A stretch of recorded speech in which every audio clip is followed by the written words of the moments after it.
धम्मो मंगलमुचितम् अहिंसा संयमुतो देवायितं नमस्सन्ति यस्स धम्मे संयमो। अहिंसा, संयम और तप रूपी धर्म उत्कृष्ट मंगल है। ऐसे धर्म में जिसका मन लगा रहता है उसको देवता भी नमस्कार करते हैं। ये धर्म की परिभाषा हुई कि जहाँ पर अहिंसा है वहाँ पर धर्म है, और जहाँ पर हिंसा है वहाँ पर धर्म नहीं है। ऐसे धर्म में जिसका मन लगा रहता है, चाहे वो श्रावक हो, चाहे वो साधु हो, चाहे दुनिया का कोई भी प्राणी हो, अहिंसा में मन लगा रहा तो उसे देवता भी क्या करेंगे? नमस्कार करेंगे। भगवान हमारी आत्मा की अनंत शक्ति को बता रहे हैं। एक तरफ हम अनंत देवी देवताओं के चक्कर में पड़े हुए हैं, और एक भगवान हमारी आत्मा शक्ति बता रहे हैं कि आपकी आत्मा के अंदर इतनी अनंत शक्ति है कि देवी देवता भी आपको क्या करेंगे? नमस्कार करेंगे। इसलिए धर्म की परिभाषा है कि जहाँ पर अहिंसा है वहाँ पर क्या है? धर्म होता है। नंबर 2, संयम। ऐसा संयम जिसके अंदर अहिंसा हो तो ही वो काम का, नहीं तो वो काम का नहीं है। और ऐसा तप जिसके अंदर अहिंसा और संयम दोनों हो तो ही काम का है, नहीं तो वो तब भी काम का नहीं है। किसी भी प्रकार का तप करने पर उसके पीछे किसी प्रकार की मांग नहीं होनी चाहिए। जैन धर्म में किए गए धर्म आराधना का, त्याग तपस्या का फल मांगना निदान कहलाता है, और निदान करने पर मिलता तो जरूर है, पर उसके बाद में व्यक्ति को दुख आते हैं। जैसे वासुदेव पिछले जन्म में निदान करके आते हैं कि अगले जन्म में मैं 3 खंड का अधिपति बनूं।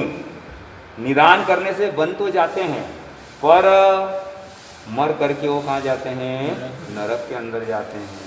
इसलिए भगवान कह रहे हैं कि मांगना है तो एक ही बात मांगे। कौन सी? मोक्ष। लड़की को लड़के से प्रेम हो गया, लड़की आज दिखने में सुंदर भी नहीं, पिताजी को पता लगा तो पिताजी ने लड़की को बुलाया, मेरे पास 10 कार है, उसमें से मैं आपको 1 कार दूंगा।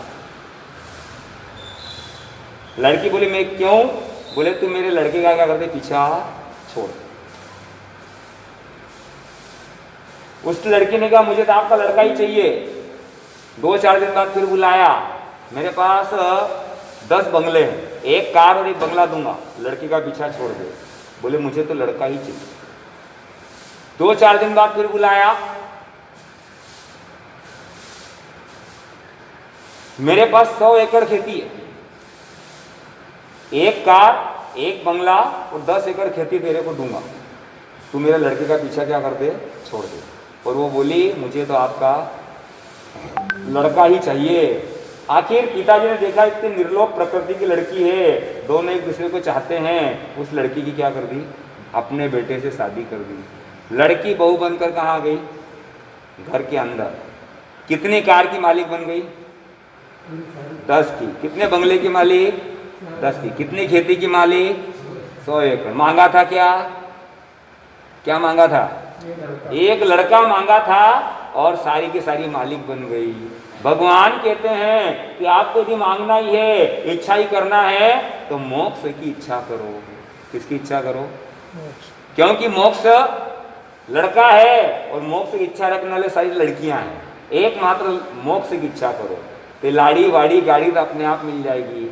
और जो व्यक्ति मोक्ष की इच्छा करता है उसको लाड़ी वाड़ी और गाड़ी की जरूरत भी नहीं पड़ती है। इसलिए भगवान धर्म की परिभाषा कर रहे हैं, अहिंसा, संयम और तप रूपी धर्म उत्कृष्ट मंगल है। ऐसे धर्म में जिसका मन लगा रहता है उसको देवता क्या करते हैं? नमस्कार करते हैं। अब दूसरी बात, धर्म रहता कहाँ है? कहाँ रहता है? थानकपुर के मंदिर में, गुरुद्वारे में की मस्जिद में, अमेरिका में, भारत में? जहाँ हिंसा हो। उत्तर दिया गया कि जहां पर सरल हृदय है वहां पे धर्म का निवास है। भगवान महावीर को लगता है कि थानक में, मंदिर में, गुरुद्वारे, मस्जिद में धर्म है, तो भगवान उसी समय आने को, थानक आने को मंदिर बनवा देते। पर भगवान तो हमेशा गार्डन में रुके, जयंती बाई के घर रुके, सद्दाल श्रावक के यहाँ रुके, यहाँ तक कि अंतिम चौमासा भी हस्तिपाल राजा की इनकम टैक्स दानशाला के अंदर किया। यदि भगवान को लगता कि स्थानक बनाने में या धर्म स्थान बनाने में धर्म होता है तो उसी वक्त अनेकों राजा अनेकों धर्म स्थान बना देते हैं। पर भगवान ने सही राह बताई कि जिसका हृदय सरल होगा उसका अंदर धर्म का क्या होगा, निवास होगा। चाहे वो ग्राम में रहे, नगर में रहे, जंगल में रहे, अकेला रहे, चाहे सबके साथ रहे। अभी मैं गुस्सा करूं तो तुम बैठोगे, भाग जाओ, भाग जाओगे। क्यों भाग जाओगे? कि मेरा हृदय कठोर हो गया इसलिए मुझे गुस्सा आया। और जैसे हृदय कठोर हुआ तो उसके अंदर जो धर्म था वो पलायन कर गया, वो चला गया। और जैसे ही धर्म चला गया तो तुम भी चले गए, क्योंकि आपको चुंबक की तरह खींचने वाला ये सरल हृदय जिसके अंदर धर्म क्या है, हमेशा रहता है। तो भगवान से पूछा गया कि भगवान धर्म कहाँ रहता है? तो भगवान ने हिंदू मुसलमान की कोई बात नहीं की, मंदिर थानक की बात नहीं की, साधु श्रावक की बात नहीं की। भगवान ने उत्तराध्ययन सूत्र में कहा सोही उज्जूय भूयस धम्मो शुद्ध से चिट्ठई, अर्थात जहां पर क्या होता है, सरल हृदय, वहां पर धर्म का निवास होता है। अब तीसरी बात, धर्म कब करना चाहिए? कब करना चाहिए? तो उत्तर दिया गया जरा जाओ न पीड़ई, वाही जाओ न वड्डई, जाविन ध्यान हाइंती ताव धूम समाय। 10वें कालिक सूत्र, जब तक बुढ़ापा नहीं आ जाए, इंद्रियां शिथिल नहीं आ जाए और रोग आकर के आपको नहीं घेर ले, तब तक आपको क्या करना है, धर्म आराधना कर लेना है। लोग समझते हैं कि धर्म बुढ़ापे की वस्तु है, पर योग करने के लिए भी जवानी चाहिए और भोग करने के लिए भी जवानी चाहिए। हिंदू धर्म में और जैन धर्म में मुख्यतः यही फर्क है कि जैन धर्म मानता है कि बचपन से ही धर्म किया जा सकता है और हिंदू धर्म कहता है कि धर्म बुढ़ापे की वस्तु है। तो इसलिए धर्म करने के लिए हर समय लोग कहते हैं कि हम बुढ़ापे में धर्म कर लेंगे, पर किसी मकान की 3 मंजिल है, पहली मंजिल जल गई, दूसरी मंजिल जल गई, तो तीसरी मंजिल टिकेगी क्या? बचपन चला गया, जवानी चली गई, उसमें धर्म किया नहीं तो कभी धर्म में मन लगने वाला नहीं है। और जिंदगी भर जो काम किया, यदि अंत समय में दूसरे काम में मन लगाओगे तो लगेगा ही नहीं, क्योंकि जिसमें जिंदगी भर रचे पचे उसी में आखिरी में मन लगता है। इसलिए शुरू से धर्म करने वाले को ही बुढ़ापे में धर्म करने का क्या होता है, मन होता है। इसलिए भगवान कह रहे हैं कि धर्म बुढ़ापे की वस्तु नहीं है, धर्म तो अभी से ही करना पड़ेगा, तो ही आपका धर्म में क्या लगेगा, मन लगेगा। एक भाई साहब मरने को पड़े हैं और पूछ रहे बड़ा बेटा कहाँ है? बोले पिताजी मैं इधर खड़ा हूँ। छोटा कहाँ है? पिताजी मैं इधर खड़ा हूँ। अरे बीच वाला लड़का कहाँ है? पिताजी आपके चरणों में खड़ा हूँ। अरे तुम 3 के 3 यहाँ पर हो, तो फिर दुकान में कौन है? मरते मरते भी क्या याद आ रही है, दुकान याद आ रही है। फिर ऐसा व्यक्ति उसी दुकान में या तो चूहा बनेगा या दुकान के बाहर कुत्ते के रूप में वापस जन्म लेगा, क्योंकि जहां पर आसक्ति होती है वहीं पर क्या होती है, उत्पत्ति होती है। इसलिए हमारे पूर्वज लोग कहते हैं हमारे तलघर में बहुत सारा सोना चांदी पड़ा है, पर वहां वो नाग सांप पहरा दे रहे। कौन है वो नाग और सांप? जिन्होंने वो सोना चांदी इकट्ठा किया, आसक्ति होने के कारण वहीं पर नाग और सांप के रूप में जन्म लेकर के वो उसकी सुरक्षा कर रहे हैं। हमारे यहाँ पे बताया है कि एक श्रावक ने बावड़ी बनाई और वहां पर मेंढक, कौन? मेंढक उस बावड़ी में इतना आसक्त हो गया कि वो श्रावक मर करके देवलोक में जाना था और मर करके उसी बावड़ी में क्या बना, मेंढक बना। ज्ञाता धर्म सूत्र कथा में नंद मणियार मेंढक की कहानी आती है। इसलिए भगवान कह रहे हैं कि धर्म बुढ़ापे की वस्तु नहीं, धर्म जवानी की वस्तु नहीं, धर्म बचपन की वस्तु नहीं, धर्म तो हर समय करना चाहिए। एक व्यक्ति आया, बोले महाराज साहब मैं तो सुबह सुबह एक सामयिक करता हूँ और फ्री हो जाता हूँ। क्या हो जाता हूँ? मतलब एक सामयिक का पचकान ले रखा है, नियम ले रखा है और उसको पूरे करने के बाद आप फ्री हो रहे हो, मतलब उसको बोझ समझ के कर रहे हो। और सुबह सुबह का मतलब क्या? सु मतलब अच्छा, वह मतलब बहना, सु मतलब अच्छा और बेह मतलब बहना। जब तुम्हारा मन अच्छी और बह जाए समझ लेना सुबह हो गई। रात को 2 बजे नींद खुले और सामायिक करने का मन हो जाए तो समझ लेना क्या हो गई, सुबह हो गई। इसलिए हम लोग हर समय धर्म आराधना करने की कोशिश करें, क्योंकि भगवान कह रहे हैं कि जब तक इंद्रियां शिथिल न हो जाए। अभी जवानी में उपवास कर सकते हैं, पर बुढ़ापे में एक माला भी गिननी होगी तो पता चलेगा कि माला के मणके फेरने जितनी ताकत भी नहीं रही।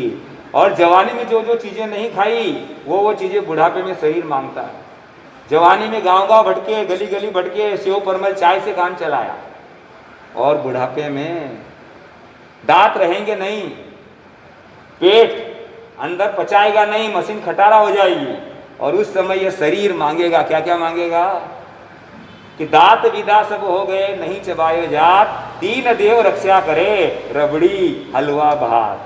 बुढ़ापे में रबड़ी चाहिए, हलवा चाहिए, और वो भी खाएंगे तो अंदर तो मशीन खटारा, या तो उल्टी हो जाएगी नहीं तो सुल्टी हो जाएगी, पर पेट में टिकने वाला नहीं है। इसलिए याद रखना कि भगवान कह रहे हैं कि बुढ़ापे का रास्ता मत देखो, अभी से आप क्या कर लो, धर्म आराधन कर लो।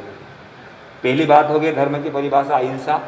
धर्म रहता कहाँ पर है, सर्वहृदय में। धर्म कब करना चाहिए, बुढ़ापा नहीं आए उसके पहले, रोग नहीं आए उसके पहले, और इंद्रियां शिथिल न हो जाए उसके पहले। अब चौथी बात है कि आप धर्म कर रहे हैं उसकी क्या गारंटी। तो भगवान कह रहे हैं कि आप धर्म कर रहे हो उसकी गारंटी ये है कि आप पचकान लोगे तो धर्म कर रहे हो, और पचकान नहीं ले रहे हो तो धर्म नहीं कर रहे हो।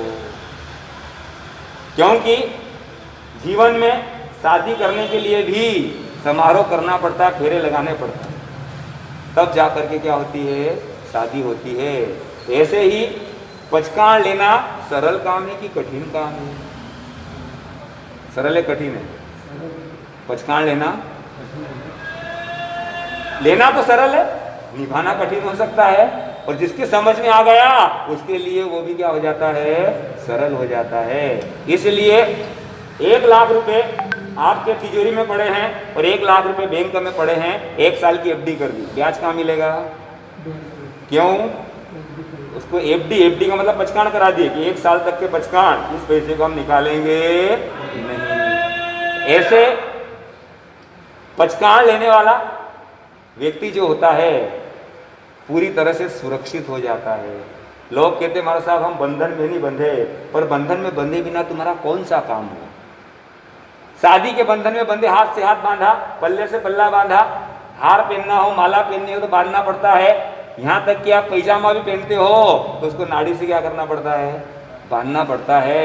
अर्थात बांधे बिना दुनिया का कोई काम होता नहीं है। इसलिए पचकान हमारे लिए बंधन नहीं, पचकान हमारे लिए क्या है, रक्षक है। एक छोटा सा कांटा हमारे पैर में चुभ जाता है, हम परेशान हो जाते हैं, पर 2 किलो का जूता पहनकर भी हम खुश हो जाते हैं। क्या 2 किलो का वजन नहीं है, वजन है, फिर भी हमारे दिमाग में सेट है कि ये जूते हमारी सुरक्षा करने वाले हैं।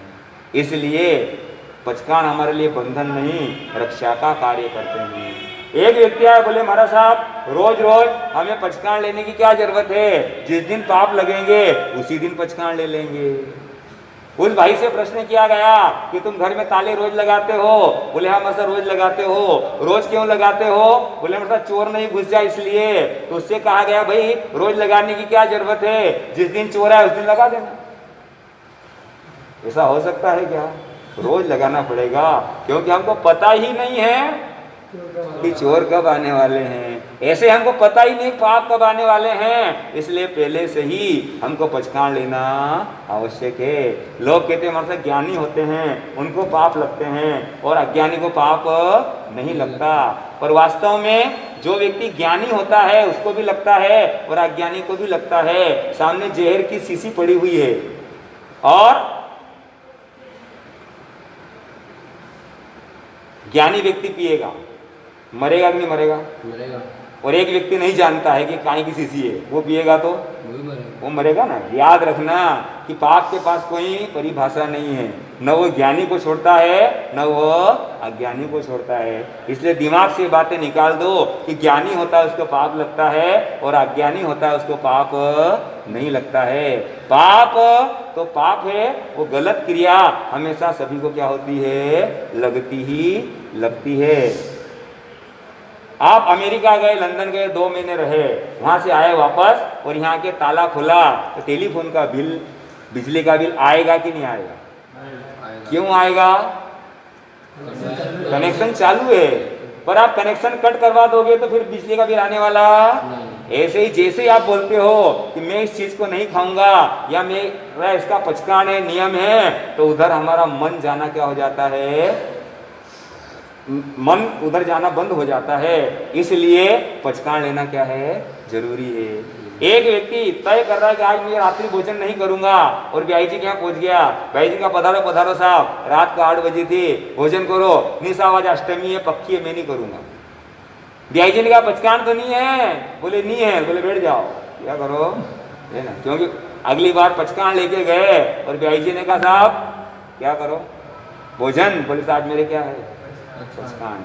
याद रखना कि पचकान लेने से हमारे उधर के भाव समाप्त हो जाते हैं।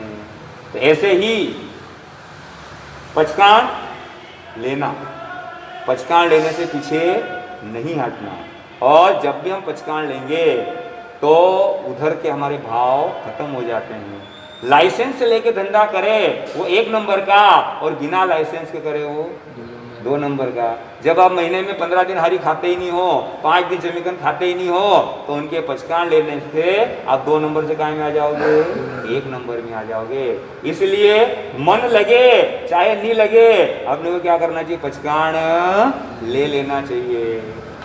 धर्म की क्रिया जब भी करोगे अच्छा ही लगेगा। गुड़ मन नहीं है तो भी खाओगे, और मन हो तो भी खाओगे, तो क्या लगेगा, मिठाई लगेगा ना। ऐसा नहीं था मन नहीं है तो खट्टा लग रहा है और मन होगा तो मीठा लगेगा। ऐसे ही धर्म भी जब भी करोगे आपको अच्छा ही लगेगा और सुंदर ही लगेगा और बढ़िया ही लगेगा। हमारे तीर्थंकर भगवान भी जब तक करेवी भंते का पाठ लेकर प्रतिज्ञा नहीं करते हैं उनको मन पर्याय ज्ञान नहीं होता है। तीर्थंकर भगवान भी पचकान लेते हैं तो हमको भी क्या करना पड़ेगा, पचकान लेना ही पड़ेगा। पचकान जैन धर्म की शान है, जैन धर्म की जान है, और मोक्ष ले जाने वाला जो है सुपर रॉकेट यान है कि वो पचकान हमें कहाँ ले जाएगा, मोक्ष के अंदर। गौतम स्वामी ने पूछा भगवान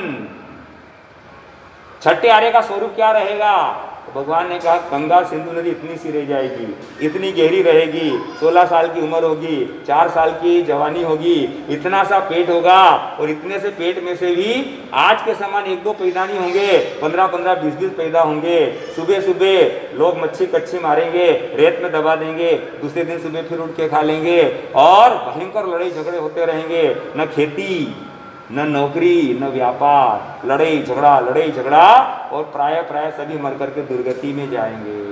गौतम स्वामी ने कहा भगवान हम क्या करें कि छठे आर्य में नहीं जाए, तो गौतम स्वामी को भगवान ने कहा कि जो व्यक्ति पचकान लेगा वो मर करके कभी छठे आर्य में नहीं जाएगा।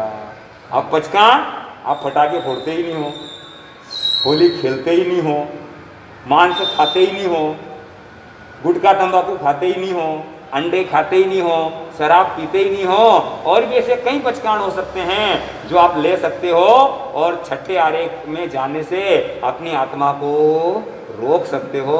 तो इसलिए आप क्या करना कि धर्म की आराधना साधना करने के लिए सारा कार्य पचकान के साथ में करना, और पचकान लेने के बाद आपको लगेगा आज आप सुबह से खा करके आए हो और फिर आज भूख लग जाएगी, शाम को फिर भूख लग जाएगी, पर आज संवत्सरी का दिन है और सुबह से ही आपने क्या कर रखा है, पचकान ले लिया, तो बताओ दिन भर भूख लगती है क्या? क्यों नहीं लगता है? क्योंकि अपने अपने मन को मैसेज भेज दिया है कि बेटा तेरे को अभी आज दिन भर खाने को मिलने वाला नहीं है। इसलिए खाने को शरीर को नहीं चाहिए, खाने को किसको चाहिए, मन को चाहिए। हमारे क्या नाम तेरा है, आर्ची, आर्ची हो रहा, इसका आज 6ठा उपास है ना। और मन को मैसेज भेज रखा है कि 8 दिन कोई मिलने वाला नहीं है, तो इसको 8 दिन भूख लगने वाली नहीं है। ऐसे ही याद रखना कि धर्म की आराधना साधना करने के लिए पचकाण लेना क्या है, जरूरी है। 2 व्यक्तियों का 10 साल से पार्टनरशिप में धंधा चल रहा है और एक व्यक्ति का बहुत कमा लिया, धंधा बंद कर रहा हूँ, दूसरा बोला मैं तो चालू रखूंगा। पहले वाले ने हिसाब किताब करके धंधा क्या कर दिया, दूसरे वाले ने धंधा चालू रखा, योग से 11वें साल उसको घाटा गया, तो पहले वाले को देना पड़ेगा क्या? क्यों नहीं देना पड़ेगा?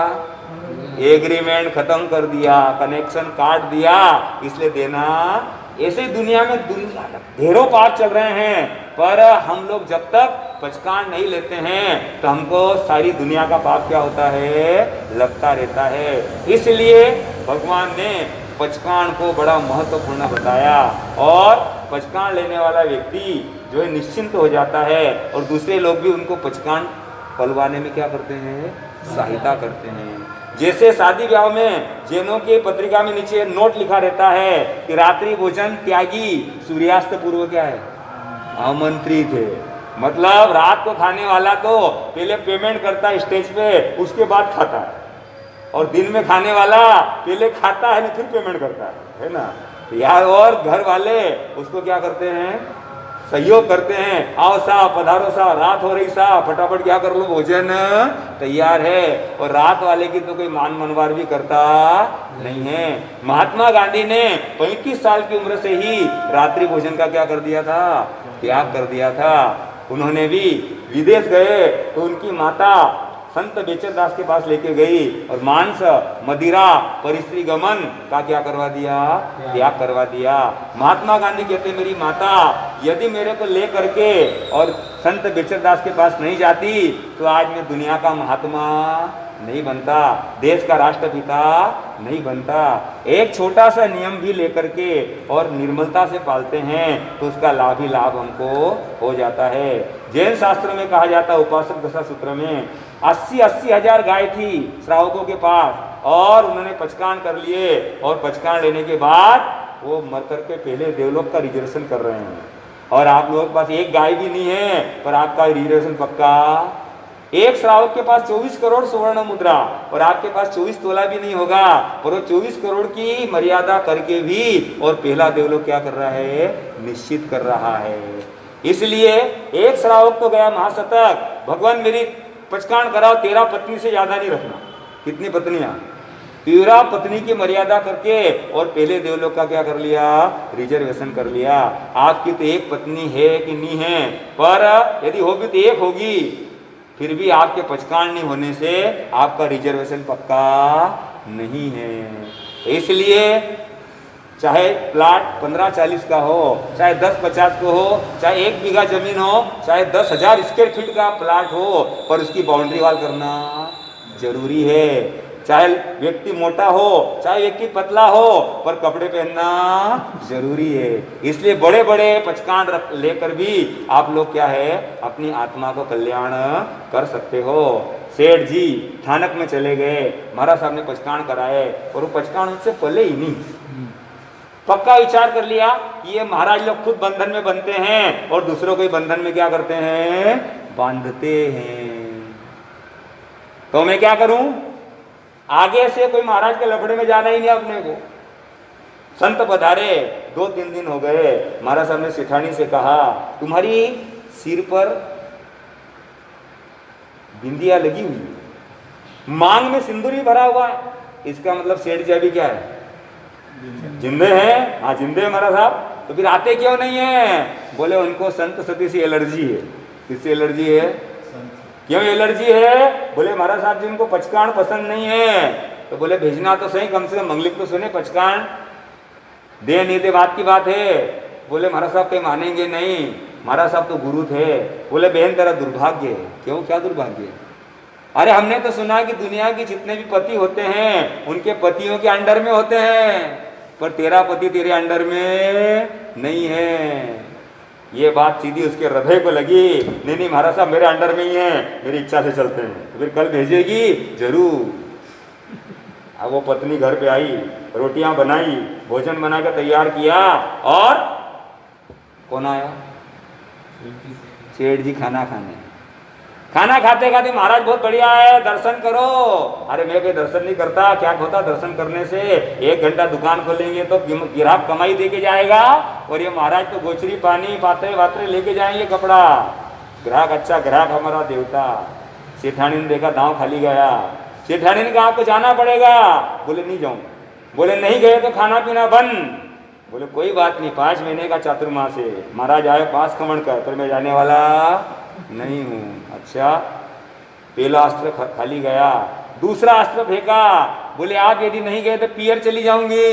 बोले कोई बात नहीं, यदि पियर भी चली जाएगी तो मैं पार्सल से भोजन बुला लूंगा, पर मैं दर्शन करने जाने वाला। अब सेठानी ने देखा कि 2-2 अस्त्र खाली चले गए, तो सेठानी ने ब्रह्मास्त्र फेंका। क्या फेंका? क्या ब्रह्मास्त्र? रोना, आंसू आ गए। क्या आ गए? आंख में आंसू आ जाए तो चाहे जितना मजबूत आदमी हो, बेचारा घरवाली के सामने ढीला पड़ जाता है। और ढीला पड़ गया, बस रो मत। महाराज को कह देना सावधान रहे। क्या रहे? मैं कल सुबह दर्शन करने जाऊंगा। पत्नी बड़ी खुश हो गई, महाराज को जाके बोला महाराज साहब कल सुबह आएंगे, और आप पचकान का कोई लफड़ा मत करना। महाराज साहब ने कहा जैसा अवसर। महाराज साहब सुबह से आए दर्शन करने के लिए। महाराज साहब टिको तो मथे ढंग से तो वंदना कर। बोले महाराज ढंग में बेढंग क्या होता है, मैं आ गया इतना ही कम है क्या? अरे भाई तुम्हारा नाम क्या है?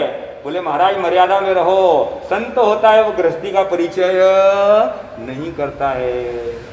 अरे भाई तुम्हारे जीवन में कोई व्रत पचकान है कि नहीं है? बोले इसीलिए तो मैं नहीं आता हूँ, तुम्हारा धंधा ही है, खुद बन गए ना, हमको भी क्या करते रहे हो, बांधते रहते हो। अरे भाई तुम्हारे सामने कौन है?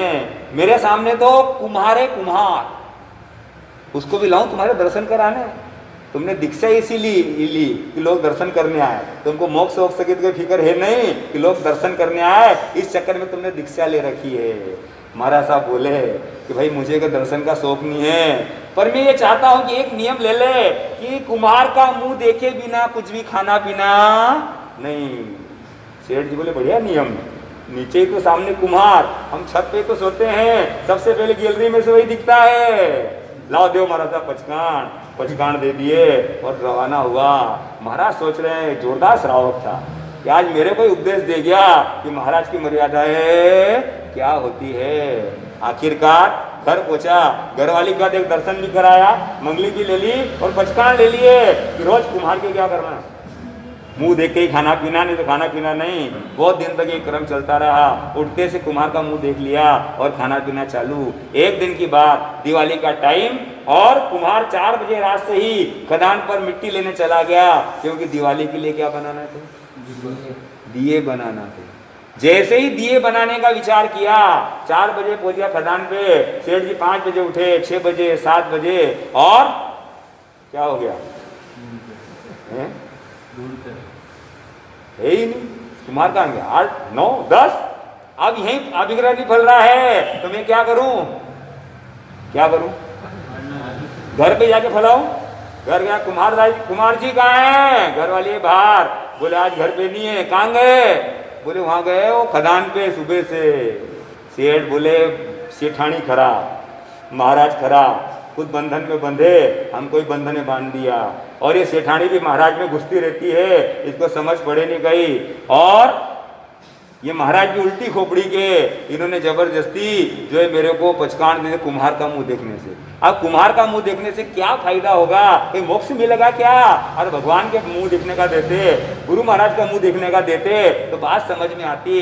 पर ये महाराज की उल्टी खोपड़ी के, इनको खुद को समझ पड़ती नहीं, और मेरे को भी क्या कर दिया, बांध दिया। पर अब पचकान तोड़ना तो नहीं।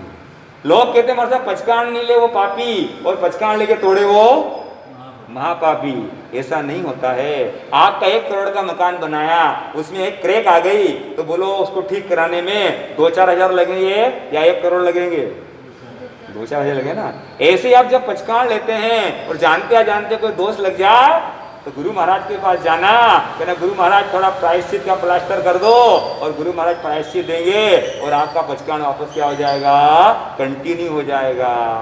अब सेठ ने घोड़ा उठाया, खदान तरफ गया, सभी खदान ढूंढ ली, पर कहीं कुम्हार मिला ही नहीं, क्योंकि कुम्हार क्या करने गया, हैं? भोजन करने भोजन करने के लिए कुएं पे चला गया और वहां पे खा रहा था, खदान में मिला ही नहीं कोई। सेठ ने कहा घर जाऊंगा तो नियम टूट जाएगा, और नियम मैंने लिया है तो पालूंगा ईमानदारी से, भले ही मर जाऊंगा।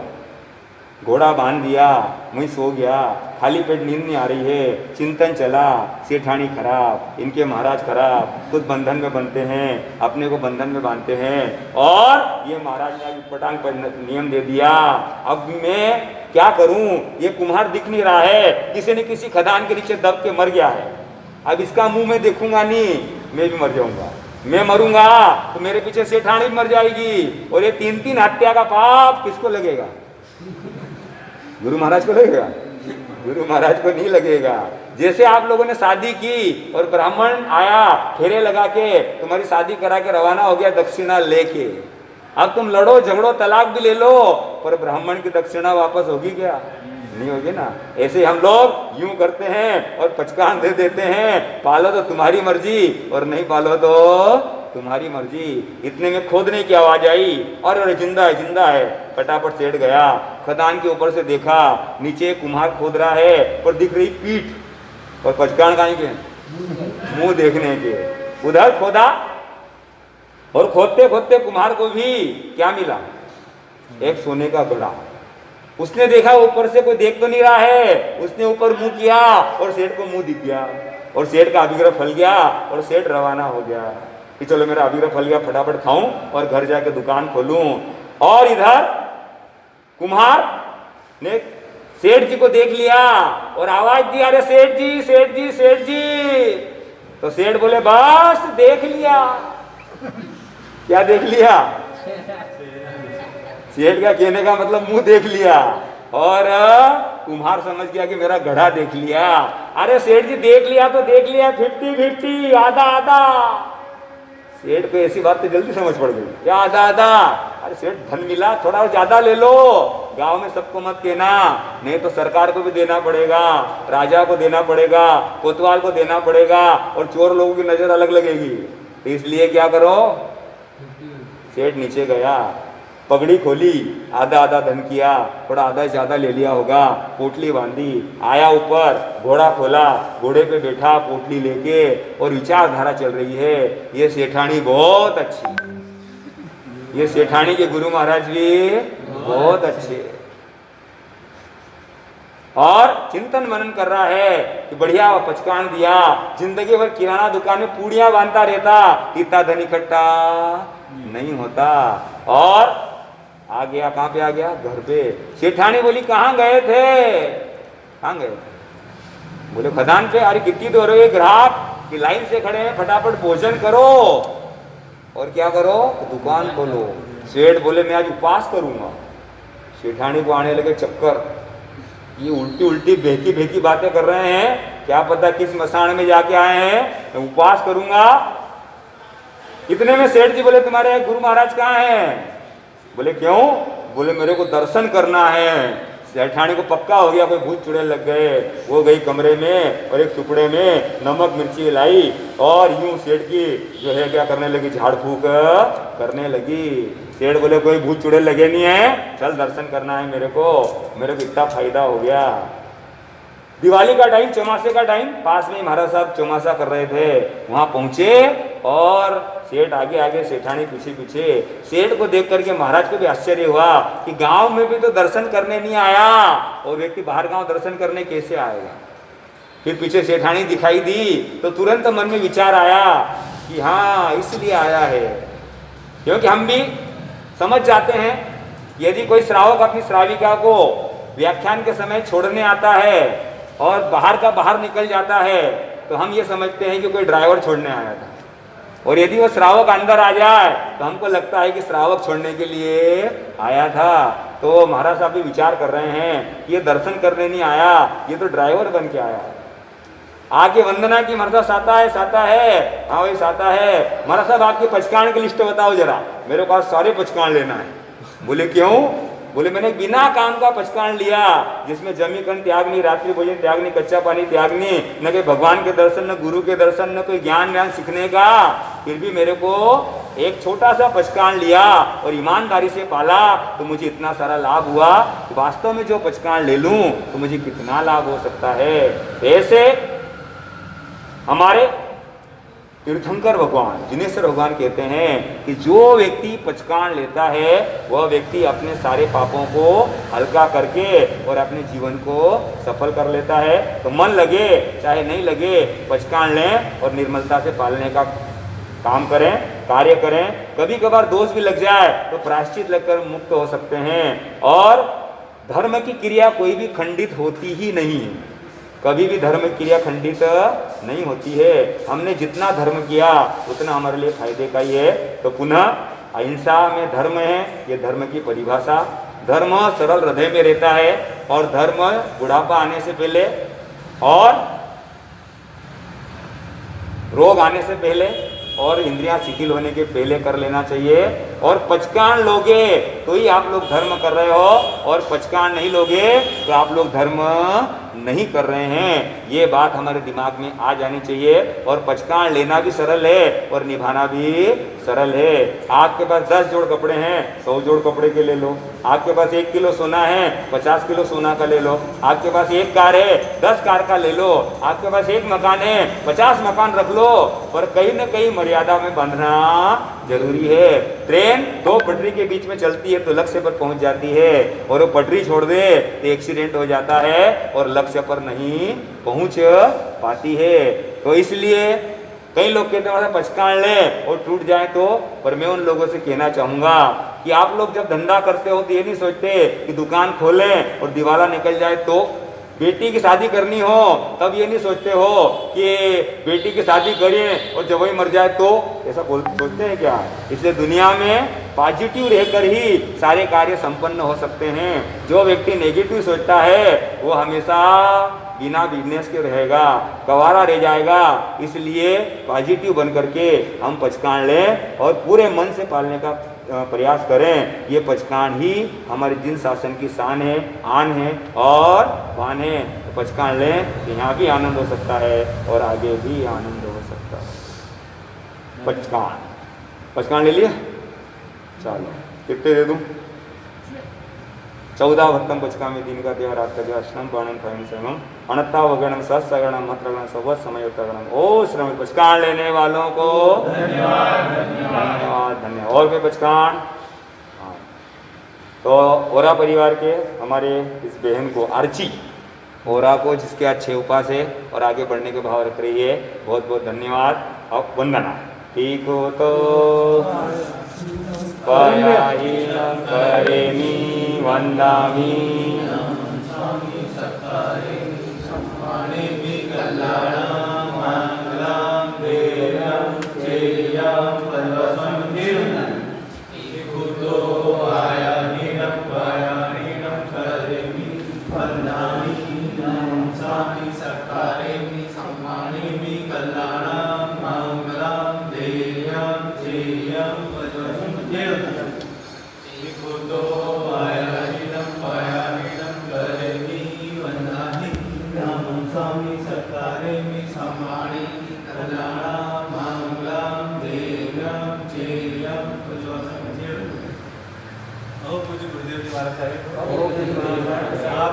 आपके ज्ञान दर्शन चारित्र कब एवं संयम साधना की तथा आपके हार विहार की सुख साधना पूछते हुए मंगल कामना करते हैं। हमारे द्वारा हुई अभिनय साधना के लिए बारंबार क्षमा चाहते हैं। आज नवकार मंत्र के बिना भोजन करना नहीं, भोजन समय सुपात्र दान देने की भावना बना, झूठा नहीं डालना और संसदी से खुले मुंह चर्चा नहीं करना। विशेष में आज पचकान दिए जा रहे हैं कि 75 लोगों को अलग अलग जय जिनेन बोल लेना, अलग अलग कितने लोगों को लेना, नौकर को बोल लेना, नौकरानी को बोल लेना, कभी कभार फोन आदि से बात होती है तो वहाँ भी कर लेना। उसके बाद भी यदि क्या हो बाकी रह जाए तो रात को सोते समय विक्रांत जी कांच के सामने खड़े हो जाना और विक्रांत जी जय जिनेन, विक्रांत जी जय जिनेन, यूं करके 75 बार क्या कर लेना, पूरे कर लेना। उपयोग से पचकान तसंते पड़िका इंदामी गरियामी अपाणम मुसरामी।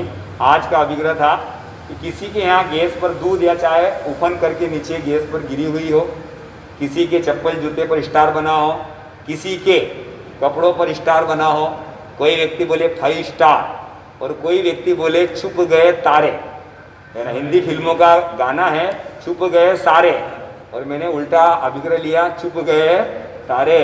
और इस तरह का अभिग्रह आज जो है हमारे प्रवीण जी प्रकाश जी साजेड़ के निवास स्थान पर करुण जी पोखरना, सौरभ जी चौधरी और समृद्धि विराणी, वितराग नहार और अभिषेक नहार, गोयम नहार और कौन था, इतने ही लोगों से प्रवीण जी साजेड़, इन सबके प्रयासों से ये अभिग्रह संपन्न हुआ। सभी को बहुत बहुत धन्यवाद।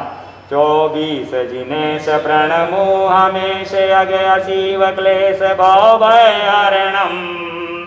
जब जय जिनेन्द्र वरते आनंद सुख शांति वृंद मंगल करणम। शिव देवी नंद आनंद कंद नेमि जिनंद संभव स्वामी। सुविधि कृपाल धन धर्म पाल शांति दयाल अंतरयामी। ज्ञानी अनंत मुनि सुरत कंत नमि जग महंत धारे शरणम। जय जिनेन्द्र वरते आनंद सुख शांति वृंद मंगल करणम। अर अजीत जीत शशि प्रभु पुनीत श्री ऋषभ उदित कुल धर्मपति। स्वामी सुपार्थ मुझ पूर्व आस बुद्धि प्रकाश कर विमलमति। मल्ली से मल्ल हरि से अटल तन धनुष पचिस हरित वर्णम। जब जय जिनेन्द्र वरते आनंद सुख शांति वृंद मंगल करणम। हरनाथ धीर महावीर वीर हरो सकल वीर दो सुख साता। सुमति की आस दो सुमति नाथ नमि जोड़ु आत्मा दाता। भज पद्म कद्म सब छोड़ छद्म दो मोक्ष सद्म टालो मरणम। जय जिनेन्द्र वरते आनंद सुख शांति वृंद मंगल करणम। वसु पूज्य जाप शीतल प्रताप हरो विषय ताप कर दो शीतल। श्रेयांश देव सब करत सेव कुंठो कुटेव कर दूर सकल। पारस दयाल करिए निहाल अभिनंदन चिन्ह तारण तरणम। जय जिनेन्द्र वरते आनंद सुख शांति वृंद मंगल करणम। मंत्रों में मंत्र 65 यंत्र तंत्रों में तंत्र सब काज सरे। करे सकल सिद्धि असरिद्धि वृद्धि वांछित समृद्धि भंडार। कहे अमीरी कपर चो प्रत्यक्ष गुरुदेव सीख हृदय धरणम। जय जिनेन्द्र वरते आनंद सुख शांति वृंद मंगल करणम।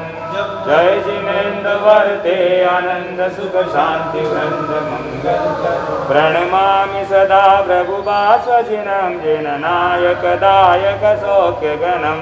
घनचारु मनोहर देह धरम धरणीपति नित्य सुदेव करम।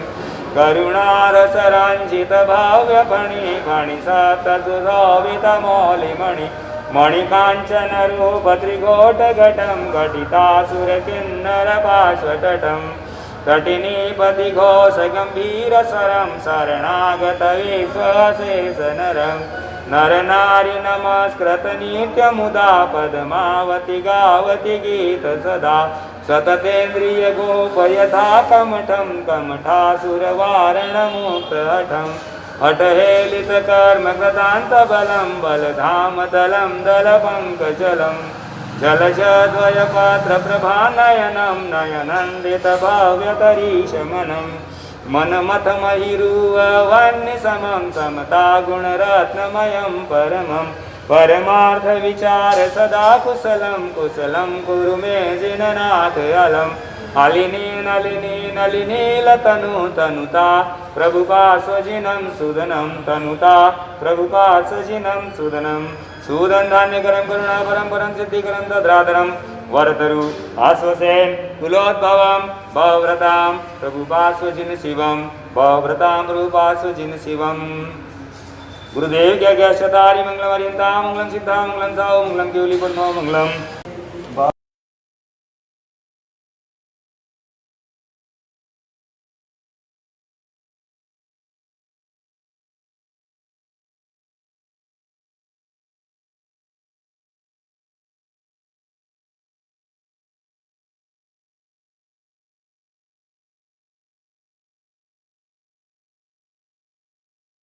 किसी के कपड़ों पर स्टार बना हो, कोई व्यक्ति बोले 5 स्टार और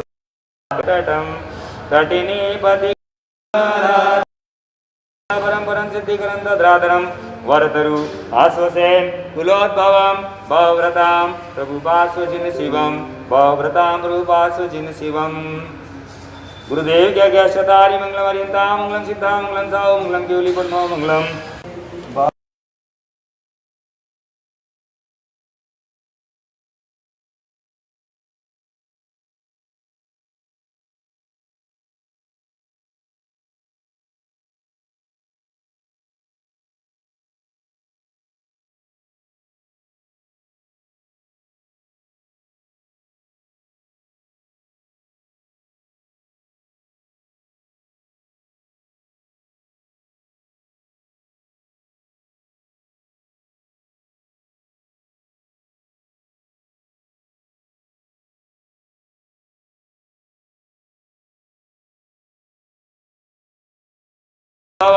भवव्रतां प्रभुपास्वजिन शिवं भवव्रतां प्रभुपास्वजिन शिवं।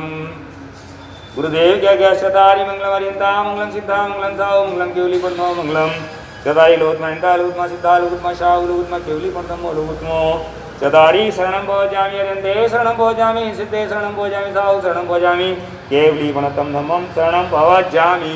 4 मंगल 4 उत्तम 4 शरणा दुखरणा और इन शरणों को जो भव्य प्राणी याद रे अक्षय अमर पद हो यांगो से अमृत बसे ललित नावंडार श्री गुरु गौतम समरिये मन वांछित भावे भावन भाविये भावे दीजे भावे धर्म राधिये भावे भावे पद निगम। भगवान महावीर स्वामी अनंत सिद्ध भगवंतों की मोक्ष मार्ग बतलाने वाले अनंत भगवंतों की संघ के नायक आचार्य भगवंतों की भ्रांति के विनाशक उपाध्याय भगवंतों की मोक्ष मार्ग साधक संततियों की परमोपकारी पूज्य गुरुदेव की परमोपकारी पूज्य गुरुदेव की चतुर्विध संघ की वंदे वंदे वंदे